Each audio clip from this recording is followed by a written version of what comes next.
दोस्तों नमस्कार।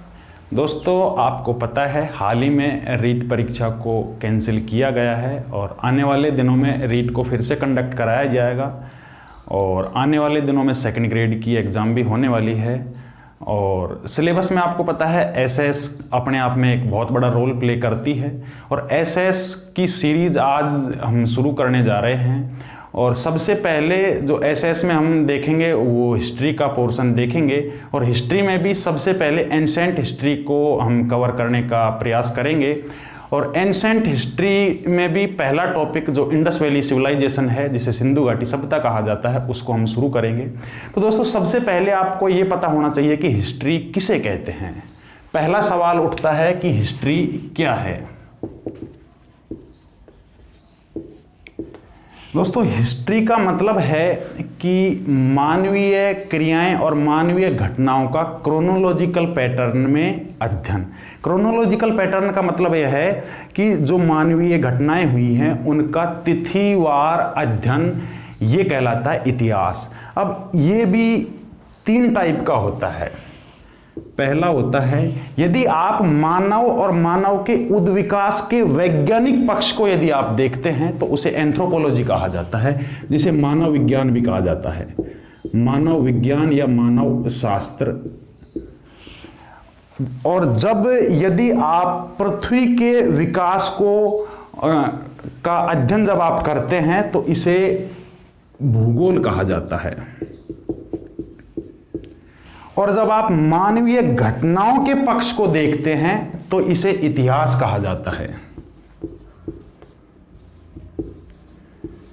अब बात यह है कि कोई भी स्वतंत्र नहीं है। जब आपको इतिहास पढ़ना है तो आपको वहां पर थोड़ा सा भूगोल के बारे में भी जानकारी होना जरूरी है, क्योंकि वहां पर आपको मैप्स के बारे में जानकारी होना बहुत जरूरी है।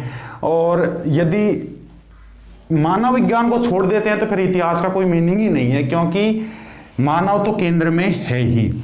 अब बात यह है कि हम यहाँ पर जो मानवीय घटनाओं का क्रोनोलॉजिकल पैटर्न की बात कर रहे हैं तो हम यहाँ पर इतिहास नामक एक सब्जेक्ट है, इसकी ही बात करेंगे, भूगोल की बात नहीं करेंगे, मानव विज्ञान की बात नहीं करेंगे। अब इतिहास, दोस्तों इतिहास का अभी हमने डेफिनेशन देखा। अब दोस्तों बात यह है कि इतिहास को जानने के सोर्स क्या क्या हो सकते हैं। तो जो बड़े बड़े विद्वान हुए हैं उन्होंने कुछ खास तरीके बताए हैं कि इस आधार पर इतिहास को लिखा जा सकता है।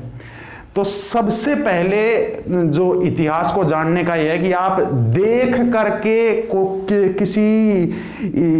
किसी घटना को या किसी प्राकृतिक स्थल को देख करके आप उसके बारे में क्या अंदाजा लगा सकते हैं। तो इस प्रकार के जो भी कोई हमारे पास में कोई साक्ष्य होते हैं उन्हें कहा जाता है पुरातात्विक स्रोत। और जो दूसरा जो तरीका होता है उसे कहते हैं साहित्यिक स्रोत। अब ये साहित्यिक स्रोत में तो का मतलब है कि इसमें कुछ ऐसा है जो किसी आदमी ने किसी समय पर कोई बुक्स वगैरह लिखी तो उसके बारे में इसका अध्ययन किया जाता है। सबसे पहले आते हैं हम पुरातात्विक में। पुरातात्विक में सबसे पहले आता है अभिलेख। अभिलेख एक पहली चीज है जिसके जरिए इतिहास का अध्ययन किया जाता है। अब अभिलेख क्या है? अभिलेख जैसे आपने देखा होगा, कहीं पर भी आप घूमने के लिए गए होंगे, जैसे ये जो हिस्टोरिक साइट होती हैं वहां पर आप जाओगे तो आपको कई जगह पर एक बोर्ड सा लगा हुआ दिखाई देगा। वहां पर उसके बारे में कुछ डिस्क्रिप्शन दिया हुआ होता है। अब इसी तरीके से, ये तो वर्तमान की पद्धति है, इसी तरीके से जो प्राचीन काल में जो हमारे राजा महाराजा हुआ करते थे वो अपने आदेश, अपने वंश के बारे में, अपने राज्य के बारे में कुछ डिस्क्रिप्शन, कुछ जो इस तरीके के जो शिलापट्ट होते थे उनके ऊपर ये लिखते थे, तो उन्हें अभिलेख कहा जाता है। दूसरा आता है स्मारक और भवन। स्मारक तो और भवन आपको पता ही, इसमें बिल्डिंग्स आती हैं। तीसरा आता है सिक्के। अब दोस्तों एक सिक्के हैं और एक मोहरे हैं। सिक्का होता है, सिक्के का क्या इस्तेमाल होता है? सिक्के का होता है मतलब उनका इस्तेमाल ट्रेड के लिए किया जाता है। और सिक्के की एक खास बात होती है, सिक्के की एक वैल्यू होती है। अब वैल्यू में जैसे वर्तमान में आपने देखा होगा 1 का सिक्का, 2 का सिक्का, 3 का सिक्का, इस तरीके से प्राचीन काल में भी सिक्के चलते थे। दूसरा होता है मोहरे दोस्तों, काम तो इनका भी ट्रेड के लिए किया जाता था, लेकिन मोहर में और सिक्के में थोड़ा सा फर्क होता है। मोहर में कभी भी वैल्यू अंकित नहीं होती है। मोहर की एक विशेष प्रकार की थीम होती है। जैसे वर्तमान में भी आपने देखा होगा, जैसे जो 125 रुपए का सिक्का जारी किया, अब उसको पर्टिकुलर किसी थीम के लिए जारी किया जाता है, उसका इस्तेमाल विनिमय के लिए या फिर ट्रेड के लिए उसका इस्तेमाल नहीं किया जाता है। तो ये मोहरें होती हैं। दूसरी बात, मूर्तियां। दोस्तों मूर्तियां यदि आप भारत के इतिहास के संदर्भ में यदि आप देखें तो मूर्तियों का बहुत बड़ा महत्व रहा है। और चाहे आप इसको किसी भी सभ्यता के अंदर यदि जाएं, क्योंकि एक जो मूर्ति है ये अपने आप में एक लैंग्वेज का कार्य करती है। और इसके बाद आता चित्रकला। दोस्तों जैसे ही चित्रकला आती है तो क्या होता है, जैसे मानव है, अब मानव को कुछ क्रिएटिविटी चाहिए होती है। तो क्रिएटिविटी के लिए जो शुरुआती तौर पर जब भाषा का विकास नहीं हुआ था उस समय पर ये लोग चित्रकला के माध्यम से या फिर कुछ ड्राइंग बना करके कुछ अपने सिंबल बनाया करते थे। तो उनका यहाँ पर अध्ययन किया जाता है। अब आते हैं हम साहित्यिक स्रोत के बारे में। दोस्तों साहित्यिक स्रोत में यदि हम देखें तो दो प्रकार का साहित्य मिलता है। पहला भारतीय साहित्य, अर्थात कुछ लोग ऐसे थे जो भारत में ही रहते थे, उन्होंने उस समय की घटनाओं का वर्णन किया। दूसरा है विदेशी साहित्य। विदेशी साहित्य का मतलब है कि कुछ विदेशी लोग भारत में आए होंगे और उन्होंने यहाँ के बारे में लिखा होगा। अब यदि आप विदेशी साहित्य की बात करें तो यूनानी और रोमन, जैसे टोलमी है और प्लूटो है, ये बहुत सारे ये विदेशी राइटर हैं, इन्होंने भारत के बारे में लिखा है। कुछ चीनी है, जैसे आपने फाहियान और वेनसांग के बारे में सुना होगा कि वो भारत में आए थे और भारत में अध्ययन करने के लिए आए थे। उन्होंने अध्ययन भी किया और यहाँ के बारे में उन्होंने यहाँ के सामाजिक जीवन के बारे में, आर्थिक जीवन के बारे में बहुत अच्छे से लिखा है। दूसरा अरबी, जैसे आपने नाम सुना होगा इब्न बूता के बारे में, उसने भारत के बारे में लिखा है। अब आपको पता होगा कि भारत और अरब के ट्रेडिंग रिलेशन लगभग 2500 साल से ज्यादा पुराने रहे हैं। तो वो ट्रेड करने के लिए आते थे, तो हमारे यहाँ की सभी चीजों से वो अच्छी तरीके से परिचित थे। तो इनके बारे में उन्होंने फिर वहां जाकर के कुछ बुक्स वगैरह लिखी, तो उनके साक्ष्य आज भी मिलते हैं। अब हम भारतीय साहित्य के बारे में यदि हम देखें तो हमारे पास 3 प्रकार के साहित्य आते हैं। पहला धार्मिक साहित्य आता है, दूसरा धर्मनिरपेक्ष साहित्य आता है और तीसरा संगम साहित्य आता है। यदि आप धार्मिक साहित्य की बात करें तो सबसे पहले ब्राह्मण साहित्य या इसको हिंदू साहित्य भी कहा जा सकता है, दूसरा जैन साहित्य, तीसरा बुद्ध साहित्य। ब्राह्मण साहित्य में आपको पता है जैसे वेद है, महाकाव्य है, वेदांग है, रामायण महाभारत है, ये सभी इसके अंदर आ जाएंगे। और जैन साहित्य में जैसे कल्पसूत्र है, भद्रबाहु चरित्र है, ये सभी इसके अंदर आ जाएंगे। और बुद्ध साहित्य के अंदर जैसे विनय पिटक है, सुत्त पिटक है और दूसरे जो भी बुक्स हैं बुद्ध धर्म की, वो सभी इसके अंदर आ जाएंगी। अब धर्मनिरपेक्ष का मतलब ये नहीं है कि इनका कोई धर्म से संबंध नहीं था। इनका मतलब है कि कुछ ऋषि महर्षि, ये जो बात कर रहे हैं, ये ऋषि महर्षियों ने ये लिखे थे। ये लिखे तो ऋषि महर्षियों ने थे, लेकिन इनका इस्तेमाल लोक जीवन में आता था, ना कि इनकी थीम कोई आध्यात्मिक थी।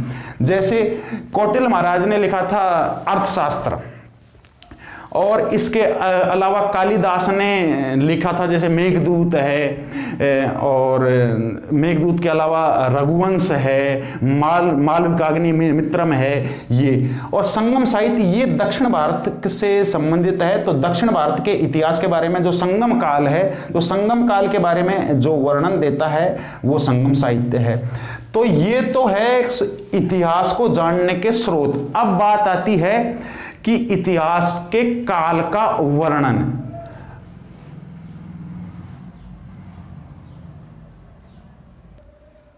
दोस्तों हमने अभी इतिहास के सोर्स के बारे में पढ़ा, अब हम देखेंगे इतिहास के काल के बारे में।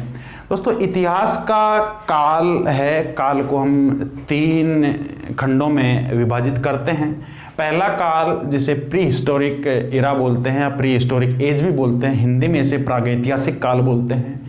दूसरा आद्य ऐतिहासिक काल जिसे प्रोटो हिस्टोरिक एज भी कहा जाता है, आद्य ऐतिहासिक काल। तीसरा ऐतिहासिक काल जिसको हिस्टोरिक एज भी कहा जाता है। इसका जो कालखंड है वो 20 लाख ईयर से 3000 बीसी तक है। आद्य ऐतिहासिक काल का जो कालखंड है वो 3000 बीसी से 600 बीसी तक है। और जो ऐतिहासिक काल है इसका कालखंड 600 बीसी से 1950 एडी तक है। दोस्तों मैंने अभी यहाँ पर बीसी और एडी बोला, इसके बारे में ब्रीफ में हम जान लेते हैं।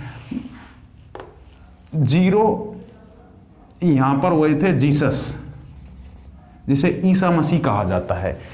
इसको ईसाईयत में यह माना जाता है कि यहां से गणना शुरू करते हैं हम कैलेंडर की। तो इससे पहले की जो भी कोई घटना होती है इसे कहा जाता है बीसी, या इसको BCEB कहा जाता है। इसका मतलब होता है बिफोर क्राइस्ट, ईसा पूर्व। और BCE का मतलब होता है बिफोर कॉमन एरा। और इसके बाद की जो घटनाएं हैं वो एडी कहा जाता है। एडी का मतलब होता है एनो डोमिनी। तो इस चीज से कंफ्यूज नहीं होना। बीसी का मतलब है कि ईसा पूर्व और एडी का मतलब है एनो डोमिनी। अब दोस्तों जो प्रागैतिहासिक काल था, प्रागैतिहासिक काल का एग्जाम्पल जैसे पाषाण काल है। अब पाषाण काल को भी आगे हम फर्दर क्लासिफाई कर सकते हैं, लेकिन यहाँ पर वो प्रासंगिक नहीं है। आद्य ऐतिहासिक काल का एग्जाम्पल है जैसे इंडस वैली सिविलाइजेशन, जिसको हम सिंधु घाटी सभ्यता कहते हैं। अब और ऐतिहासिक काल में दोस्तों ये सारे के सारे साहित्य वगैरह, ये सभी जो आज 1950 तक का जो इतिहास है वो सारा इसी में आ जाता है। अब दोस्तों अब हम नेक्स्ट लेक्चर में हम शुरू करेंगे इंडस वैली सिविलाइजेशन। धन्यवाद।